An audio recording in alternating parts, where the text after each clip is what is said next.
Imagine hearing a name whispered through the corridors of time, a name almost erased from the pages of history, yet pulsing beneath the surface like a hidden current shaping nations and legends.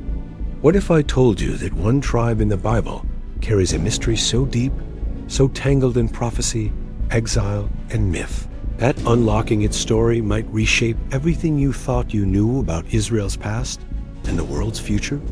And what if I told you that this forgotten tribe, Dan, holds a secret that scholars rarely discuss openly, a secret that connects ancient migrations, legendary warriors, serpent symbolism, sea peoples, Nordic sagas, and end times prophecy? Stay with me, because what you're about to discover will show you how a single tribe's disappearance became one of the greatest historical puzzles ever hidden in plain sight. The story begins in a landscape shaped by divine promise and human struggle, where each tribe of Israel received its land as part of a sacred inheritance. Yet from the very beginning, something about Dan felt different. While other tribes rooted themselves in the soil and guarded their borders, Dan struggled. Their inheritance seemed too small, too pressed between powerful neighbors, almost as if destiny itself refused to let them stay still. But the next part will surprise you even more, because the tribe of Dan didn't simply accept their limits. They expanded, they wandered, and eventually they vanished in ways that defy simple explanations. Dan's early history is marked by tension, surrounded by Philistines on one side and fierce rivals on the other. They lived in a region where danger breathed through the hills. Judges 18 gives us an unsettling glimpse into their spirit. Bold, restless, willing to uproot an entire community to seize a new territory far to the north. While other tribes built around the covenant, Dan seemed to drift toward the edges geographically, spiritually, and symbolically. And yet, their courage and warrior nature were undeniable. This is the same tribe that produced Samson, the Nazarite, whose strength rivaled the heroes of Greek legend. But the next revelation uncovers a secret very few people know. Samson's story is only one thread in a much larger pattern. A pattern of a tribe linked to the serpent, the sea, and perhaps the shadow of exile long before it happened. In Jacob's final blessing, something stands out like a code waiting to be deciphered. Over each son he speaks with clarity until he reaches Dan. Then the language shifts. He calls Dan a serpent on the path, a viper that strikes the horse's heels. Why this image? Why this tribe? Serpent symbolism in the ancient world was never random. It spoke of wisdom, danger, judgment, and the thin line between protection and destruction. Jacob's words seem to hint at a destiny not fully tied to the land, but to movement, strategy, and hidden influence. And as strange as it sounds, archaeological records reveal that serpentine emblems were associated with warrior clans across the Mediterranean, especially the mysterious sea peoples, whose migrations reshaped entire civilizations. This is where the mystery deepens, because some historians believe that elements of the tribe of Dan may have merged with these seafaring groups, traveling far beyond the borders of Israel.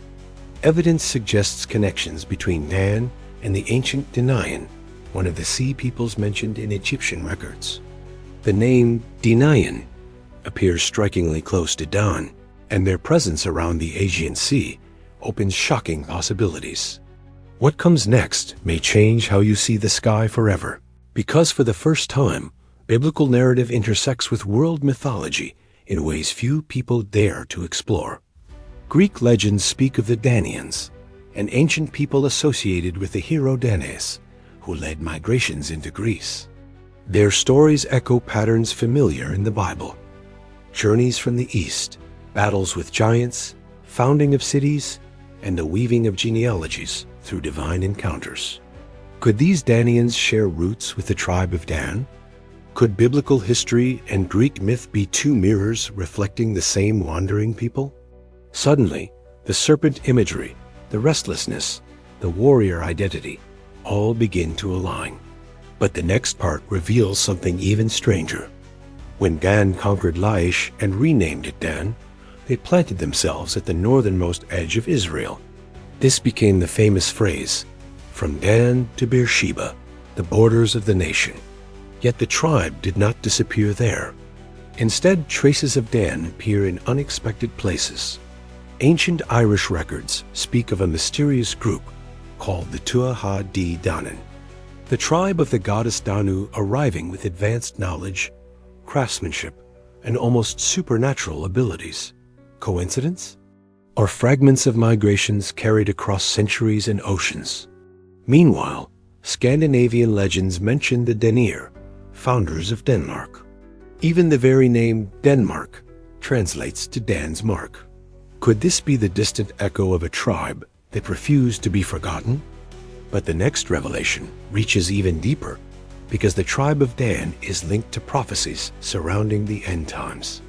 In the book of Revelation, when the tribes of Israel are sealed, one tribe is conspicuously missing, Dan. 12 tribes are listed, but not Dan.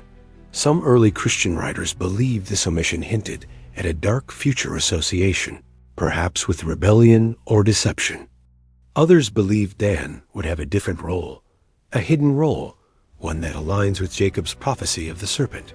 But what comes next will challenge everything you thought you knew about biblical lineage, because this tribe's disappearance is not just a historical puzzle, it's a prophetic one. Dan's absence in Revelation does not erase them. Instead, raises questions. Were they lost, scattered, absorbed into nations far from Israel's heartland? The Bible gives hints, but never full clarity. Yet history preserves breadcrumbs, leading from the Levant to Cyprus, from Cyprus to Greece, from Greece to Ireland and Scandinavia, from Scandinavia to the very edges of Europe. These migrations mirror ancient pathways carved by warrior tribes, explorers, traders, and displaced peoples searching for new lands.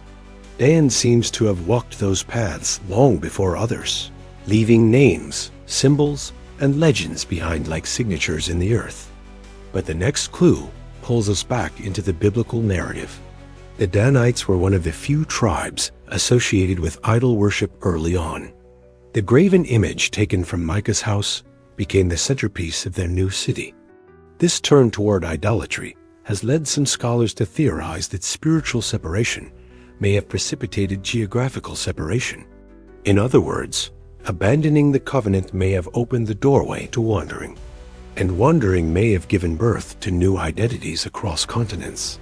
Yet even in their rebellion, the tribe of Dan produced Samson, a deliverer chosen by God, flawed yet powerful, fallen yet destined to strike at Israel's enemies.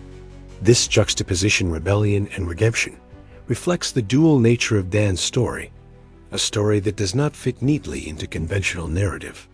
The next revelation explores something even more extraordinary, the possibility that the tribe of Dan played a role in ancient trade networks stretching across the Mediterranean. Scholars studying ancient routes have noted peculiar patterns of settlement, craftsmanship, and shipbuilding associated with groups reminiscent of the Danites. The Bible itself hints that Danites were comfortable near the sea. The Song of Deborah asks, "Why did Dan stay with the ships?" implying maritime activity. Ships, the sea, distant migrations, pieces of a puzzle that link Israel's northern tribe to one of the most far-reaching ancient movements in human history. But the next layer adds an entirely new dimension, the possibility that Dan interacted with cultures influenced by early astronomy, symbolism, and celestial worship. Some ancient Mediterranean groups, especially those associated with the Sea Peoples, carried knowledge of star navigation and encoded symbols that appear in multiple ruins. Notably, serpent symbols and solar emblems appear repeatedly. If Dan moved among these groups, their identity may have merged with ancient wisdom traditions, blending biblical origins with mythic layers. This blending could explain why Dan's memory seems split across cultures, as warriors, as wanderers, as craftsmen, as founders, as serpents, as kings. Each culture preserved a fragment, like shattered pieces of a once unified story. As we trace these pieces, something else becomes clear. Dan occupies a liminal space in biblical narrative. They are never fully central, but never fully absent. They are both part of Israel and somehow set apart.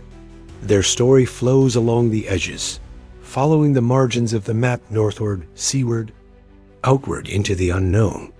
This liminality matches the serpent metaphor, moving low to the ground, unseen, until its moment arrives, striking with precision. Could Jacob's blessing have been a prophecy, not of evil, but of a tribe destined to operate in the shadows of history, shaping events from the edges rather than from the throne? But the next revelation explores something deeply symbolic, the role of Dan in the future restoration of Israel. Ezekiel 48 lists Dan first in the apocalyptic division of the land, placing them at the northern border. This detail overturns assumptions, not lost, not erased, not condemned to vanish. Instead, restored, positioned at the frontier of a renewed kingdom. This contrast with Revelation's omission creates tension.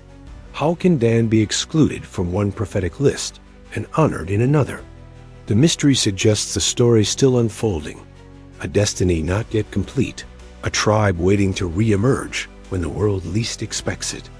And this is where history, myth, and prophecy converge into a single burning question. If Dan scattered across nations, if they left marks in places as distant as Greece and Ireland, if their symbols appear in ancient art, and their name echoes in European geography, then where are they now?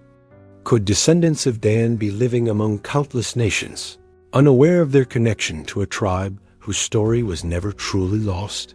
Could Dan be the invisible thread running through centuries of migrations, wars, cultural transformations, myth-making, and kingdom-building?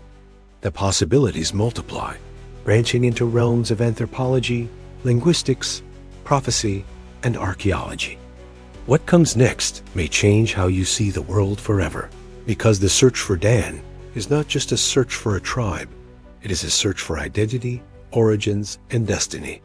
A search that blends scripture with science, archaeology with myth, prophecy with history.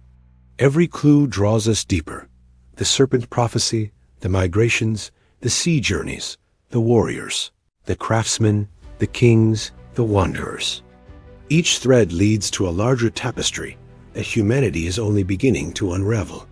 And as we follow these clues across continents and centuries, one thing becomes clear. The tribe of Dan did not vanish. They transformed. They dispersed. They evolved into stories told around firelight, into symbols carved into stone, into the names of nations, into the forgotten corners of genealogies. Their journey is still unfolding, still echoing, still shaping the world in ways most people will never realize.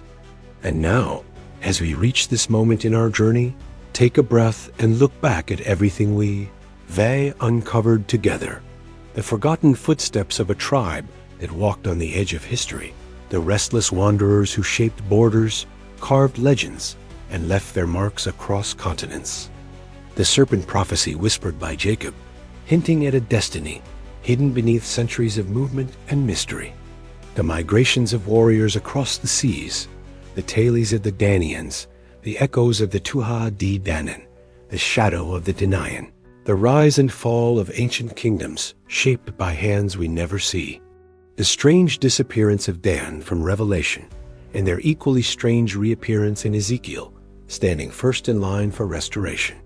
A delicate tension between rebellion and redemption, between wandering and returning, between the forgotten past and the promised future. Everything we've explored has pulled back the veil on a story larger than any single tribe, a story about identity, destiny, and the ways God works across generations, even when human eyes fail to see the pattern. And if this journey has stirred something in your heart, if it opened your mind or awakened your spirit, or reminded you that God's hand is always moving, even in the lost, the scattered, and the forgotten, then I want to invite you to take a bold step right now. Write your personal confession in the comments below. Share a short prayer. Testify to what God has done in your life. Let your words become part of this unfolding story, because someone, somewhere in the world, may read your comment at the exact moment they need hope the most. And if this message touched you, if the story of the forgotten tribe sparked something inside you, then I ask you with urgency and with love, share this video with at least 10 people, friends, family, loved ones, even strangers online, so that the blessing does not stop with you. When you share this message, you are not just spreading content. You are carrying forward God's teaching, opening doors for healing, understanding, faith, and restoration in the lives of countless others. This is your chance to be a light, to be a witness, to be part of how God reaches hearts across the world. So take that step now. Write, pray, share. And as this video reaches more souls, may God's truth go with it, and may His blessing multiply through every person who chooses to carry His message forward.